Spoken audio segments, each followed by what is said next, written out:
Chapter 34. Miss Kaplan led Max to a dimly lit room. 5 very serious individuals, all of them dressed in black, sat behind a long table like a panel of stern elders. They were individually illuminated by 5 overhead spotlights that, shining straight down, turned their faces into craggy collections of harsh shadows. In the middle of the room, above the judge in the center, glowed a tiny red light inside a gray plastic dome. Max had a funny feeling that this session was being observed at some remote location via a closed-circuit video camera. She sensed the benefactor would be judging her too. "Welcome, Max," said the wise-looking man in the middle of the panel. His voice was deep and mellow. His goatee beard, tufts of white hair, and wire-rimmed glasses made him look like a kindly professor. Or maybe a wizard. He smiled at Max, and Max smiled back.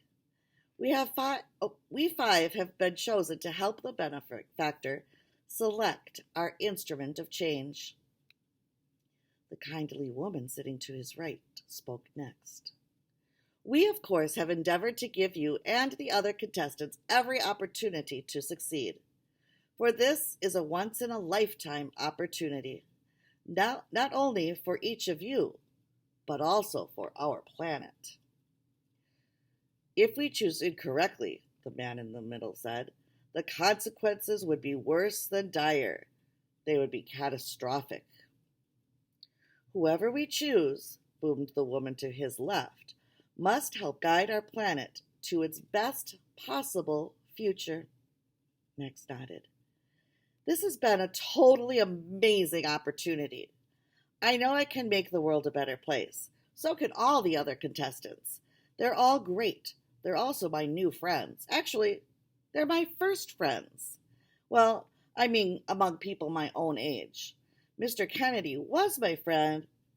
Max realized she was blabbering. Her enthusiasm was getting the best of her.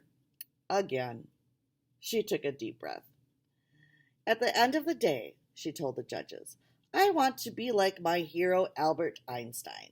Maybe that's why I have the same last name, even though I know we're not supposed to use last names here at the Institute.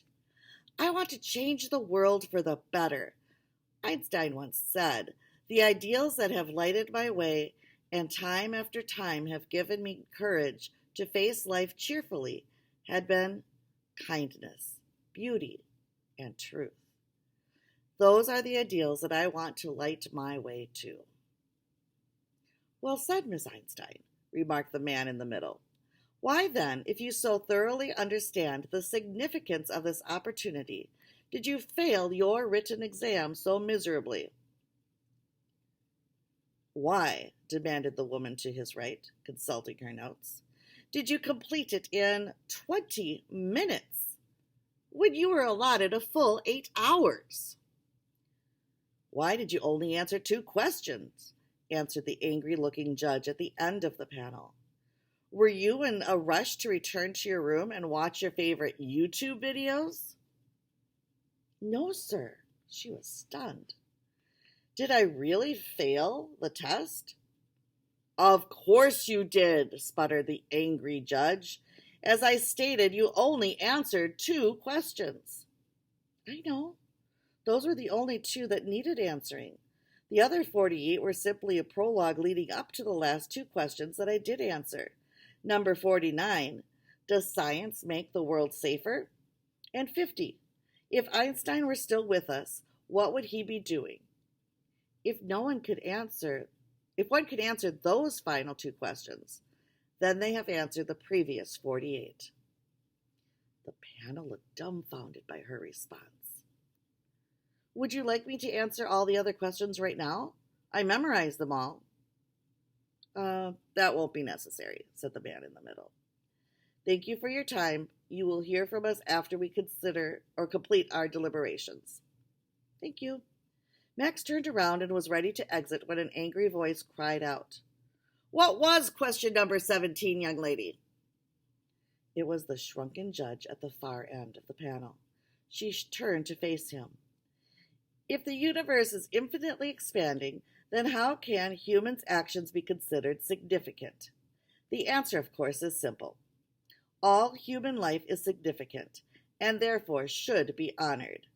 At least that's what Albert Einstein would be doing if he were still alive. So you see, the answer to question 50 took care of question 17 as well.